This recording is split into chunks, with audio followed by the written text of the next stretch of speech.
ఉపయోగిస్తారంటే గాయాలకు ఈ బాలం అనేది ఒక ఔషధం. గాయాల కొరకు లేదా ఈజిప్ట్ లో ఉన్న మమ్మీలను, అంటే ఈజిప్ట్ లో ఎవరైనా చనిపోతే గనక, రాజ కుటుంబాలు ఎవరైనా చనిపోతే గనక వాళ్ళని భద్రం చేసి, ఒకవేళ దేవుడు వచ్చి వాళ్ళని లేపుతాడేమో, అప్పుడు వీళ్ళు కుళ్ళిపోయి ఎముకలు ఊడిపోయి ఉంటారేమో, అలా ఉండిపోకూడదు. వాళ్ళ నమ్మకం అది, అలా ఉండిపోకూడదు అని చెప్పి అది పాడవకుండా ఉండడానికి ఆ బాడీకి అంతటిని బాలాన్ని ఇంకా సుగంధ ద్రవ్యాల్ని పూసి ఉంచుతారు. అవి ఎన్ని సంవత్సరాలైనా, ఎప్పటికీ కూడా వేల సంవత్సరాలైనా కానీ ఇంకా అవి చెక్కు చెదరకుండా ఆ బాడీస్ అలాగే ఉన్నాయి వేల సంవత్సరాలు.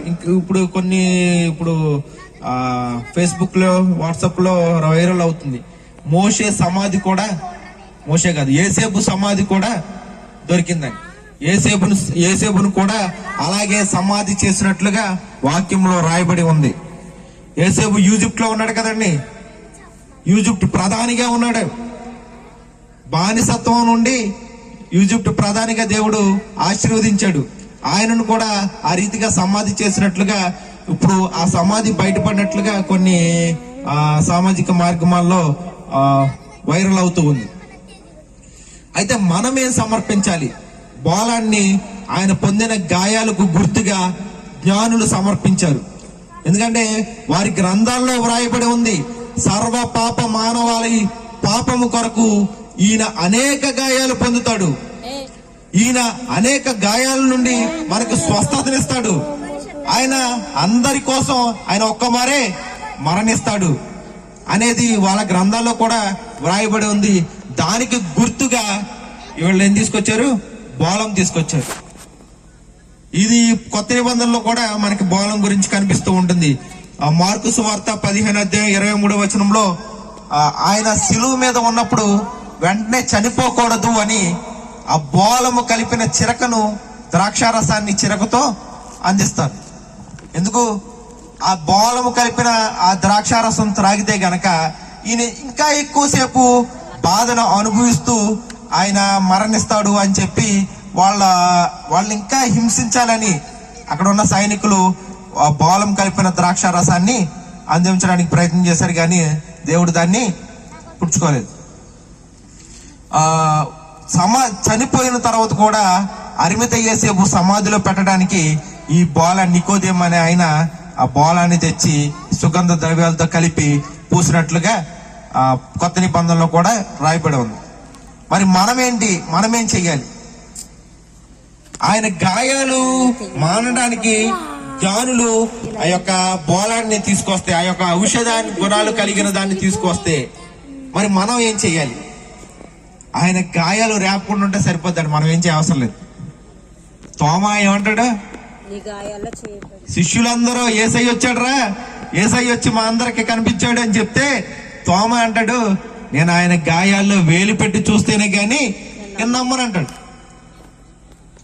మనం కూడా కొన్ని సందర్భాల్లో ఆయనను గాయాలు రేపే వారంగానే మన ప్రవర్తన ఉంటుంది, మన మాట తీరు ఉంటుంది, మన చేతులుంటాయి.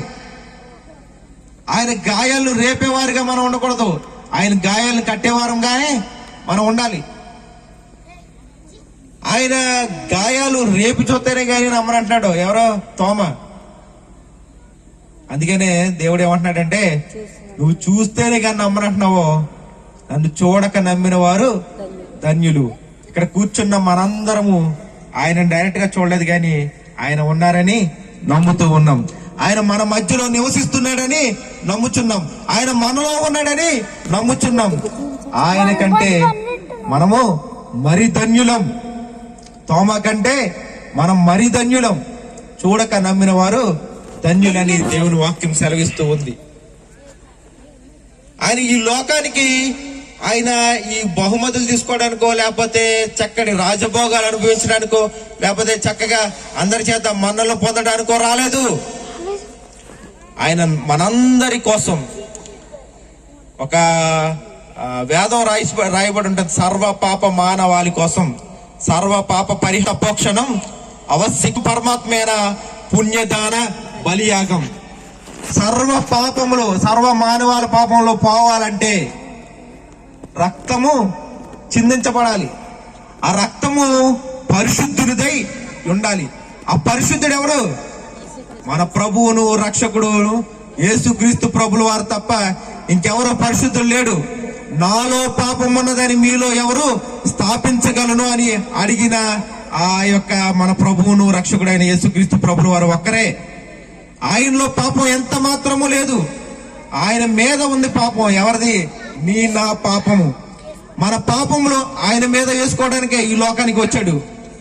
మన పాపంలో ఆయన మీద వేసుకుని ఆ పాప పరిహారార్థం నీ నిమిత్తం నా నిమిత్తం ఆ యొక్క శిలువ యజ్ఞంలో ప్రాణం అర్పించడానికే ఈ లోకానికి వచ్చాడు ఆయన. మనందరము పాపం చేసి ఉన్నాం. మనందరము పాపం వల్ల వచ్చే జీతం మరణము అనుభవించవలసి ఉండగా, నీవు నేను చావవలసి ఉండగా, మనకి బదులుగా ఆయన మనకి మారుగా చావడానికి ఈ లోకానికి వచ్చాడు. అదే క్రిస్మస్. ఆయన ఈ లోకానికి వచ్చింది హంగులు ఆర్భాటాలు అనుభవించడానికి కాదు. ఆయన ఈ లోకానికి వచ్చింది నీ నా నిమిత్తము గాయాలు పొందడానికి, నీ నా నిమిత్తము రక్తము చిందించడానికి. ఆయన శరీరము రక్తపు ముద్దలా మారిపోయింది. ఆయన శరీరము మొత్తం చీల్చివేయబడింది, దున్నబడింది అని రాయబడి ఉందండి ఆయన శరీరం గురించి. ఆయన ఈ లోకానికి వచ్చింది నీ నా నిమిత్తము మరణించడానికే. మీకు ఒక చిన్న మాట చెప్పి నేను ముగించడానికి ఇష్టపడతాను. అట్లా చిన్న మాట చెప్పి నేను ముగించడానికి ఇష్టపడతాను. తప్పిపోయిన కుమారుడు మనందరికీ తెలుసు కదండి. తప్పిపోయిన కుమారుడు మనందరికీ తెలుసు కదా. తప్పిపోయిన కుమారుడు తండ్రి దగ్గర నుంచి ఆస్తిని పట్టుకెళ్ళి విడిగా ఖర్చు పెట్టి మరలా అదంతా ఖర్చు అయిపోయిన తర్వాత ఏం చెయ్యాలో తెలియక పందులు తినే పొట్టు తిందామని వెళ్ళాడంటండి. పందులు తినే పొట్టు తినడానికి కూడా ఆయనకి ఆస్కారం ఇవ్వలేదు. ఏమీ లేనప్పుడు ఒక ఆలోచన వచ్చింది. నేను నా తండ్రి ఇంటికి వెళ్ళిపోతే మరలా నా తండ్రి నన్ను చేర్చుకుంటే మరలా నేను నా తండ్రితో కలిసి జీవించవచ్చు కదా. ఒకవేళ నా తండ్రి ఒప్పుకోకపోతే కూలివాడిలో ఒక్కడిగా ఉంటే నా తండ్రి దగ్గర అనేక మంది కడుపు నిండా భోజనం చేస్తున్నారు, అనేక మంది సమృద్ధిగా భోజనం చేస్తున్నారు, వారితో పాటు నేను వెళ్ళిపోతానని చెప్పి ఆలోచన చేసుకుని ఇంటికి వచ్చేసాడు. బైబిల్లో రాయబడి ఉన్న ఈ స్టోరీ ప్రకారం తండ్రి దూరం నుంచి కొడుకుని చూశాడు. కొడుకు వస్తున్నాడు. రే నా కొడుకు వచ్చేసాడు, నా కొడుకుని తీసుకురండి, ప్రశస్త వస్త్రం తీసుకురండి, కాళ్ళకి చెప్పులు తొడగండి, చేతికి ఉంగరం పెట్టండి, నా కొడుకు నా దగ్గరికి వచ్చేసాడని చెప్పి ఎంతో సంతోషంగా వచ్చి కౌగిలించుకున్నాడు. క్షమాపణ దొరికింది. తండ్రి క్షమించాడు. క్షమాపణ దొరికింది కాబట్టి కుమారుడు మరలా తన గృహానికి చేరుకుని హీరో అయిపోయాడండి. ఇంతకు ముందు ఎలా బ్రతికాడో అలాగే దర్జాగా బ్రతికేస్తున్నాడు. కానీ ఒకవేళ తండ్రి క్షమించకపోతే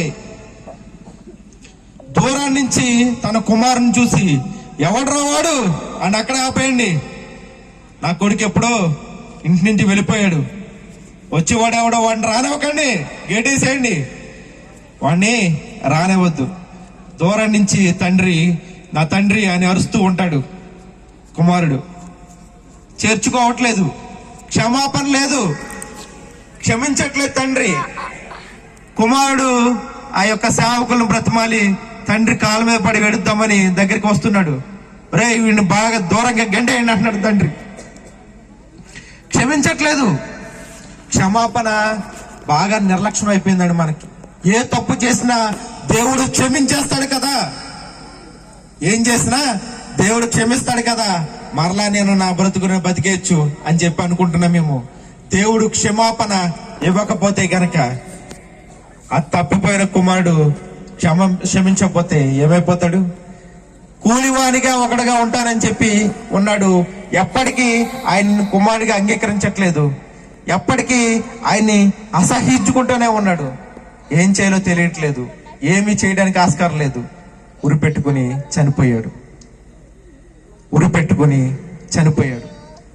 క్షమాపణ లేదు. దేవుడు నిన్ను నన్ను క్షమించడానికి సిద్ధంగా ఉన్నాడు. ఇప్పుడు క్షమాపణ సిద్ధంగా ఉంది. ఆయన రెండవసారి రాబోతున్నాడు. ఆయన మొదటిసారి వచ్చాడు హితవచనం ప్రకటించడానికి, ఆయన రెండోసారి రాబోతున్నాడు ప్రతిదండన దినం ప్రకటించడానికి. ఆ ప్రతిదండన దినం వచ్చేసిన తర్వాత క్షమించు అని పాదాలు పట్టుకున్నా గానీ క్షమాపణ దొరకదు. ఇప్పుడే ఆయన పాదాలు పట్టుకుందాం, ఇప్పుడే ఆయన పాదాలు పట్టుకుని గోజాడుదాం, క్షమాపణ కోరుకుందాం.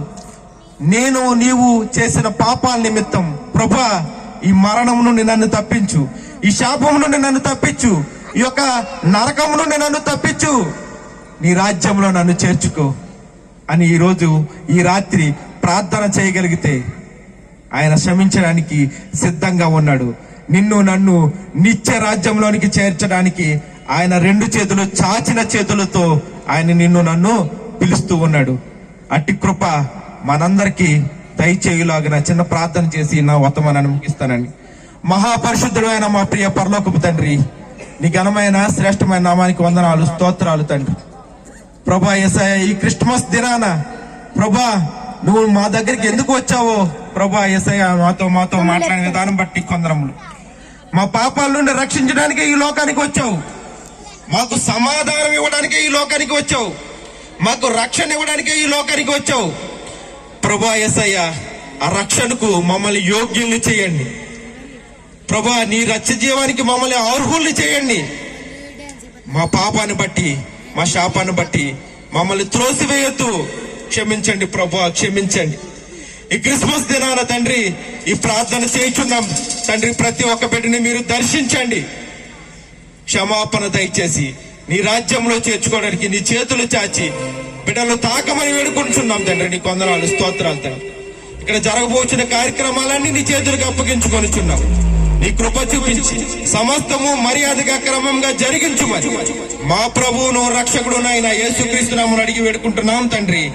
ఆమేన్. అందరికీ